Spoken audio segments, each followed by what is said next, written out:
Seperti anti klimaks, usulan pansus angket Bank Senturi yang semula bersemangat dan keras mengusulkan nonaktif bagi pejabat negara yang terkait dengan kasus bailout Bank Senturi akhirnya melunak, bagai layu sebelum berkembang.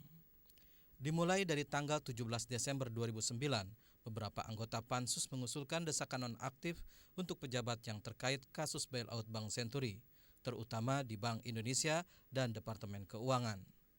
Usulan itu antara lain diutarakan oleh Ade Komarudin, anggota Pansus Angket Bank Senturi dari fraksi Golkar, dan Ahmad Yani, anggota Pansus Angket Bank Senturi dari fraksi Persatuan Pembangunan. Kemudian tanggal 18 Desember, usulan itu terakomodasi dalam rapat pleno internal Pansus Hak Angket Bank Senturi, bahkan dengan suara aklamasi. Keputusan Pansus terkait penonaktifan pejabat negara tersebut bertujuan agar tugas panitia khusus Bank Senturi lebih optimal. Dengan penonaktifan pejabat yang terkait kasus bailout Bank Senturi, maka para pejabat negara yang sedang dalam pemeriksaan tidak terganggu dengan tugas kenegaraan yang sedang berjalan. Pejabat tinggi negara yang diminta nonaktif adalah pejabat yang menjadi saksi dan diperiksa berdasarkan audit BPK. Di antaranya adalah mantan Ketua KSSK Sri Mulyani dan Gubernur Bank Indonesia pada saat itu, yakni Budiono.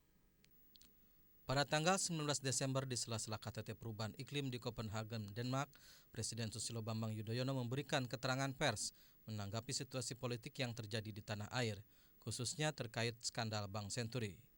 Presiden menegaskan tidak akan menonaktifkan Wapres Budiono dan Menteri Keuangan Sri Mulyani seperti permintaan Pansus Hak Angket Bank Senturi DPR.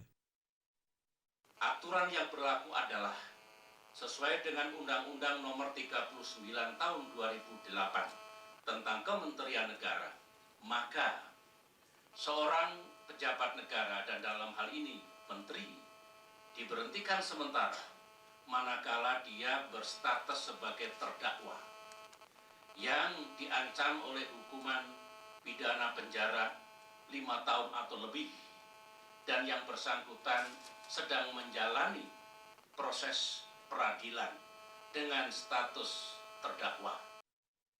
Pada tanggal 19 Desember juga, sejumlah anggota Pansus Angket Senturi menanggapi pernyataan Presiden dan mulai melunak. Anggota Pansus dari fraksi PDIP, Ganjar Pranowo mengatakan itu hanya imbauan moral, tidak ada ketentuan mengikat. Hal senada diutarakan Bambang Susatyo, anggota Pansus dari fraksi Golkar. Terakhir tanggal 20 Desember, anggota Pansus Angket dari fraksi PKS, Andi Rahmat juga menyatakan itu hanya imbauan dan tidak spesifik. Inilah maju mundurnya perjalanan usulan nonaktif pejabat negara yang terkait kasus bailout Bank Senturi. Bagaimana selanjutnya? Kita tunggu saja. Tim Liputan Metro TV.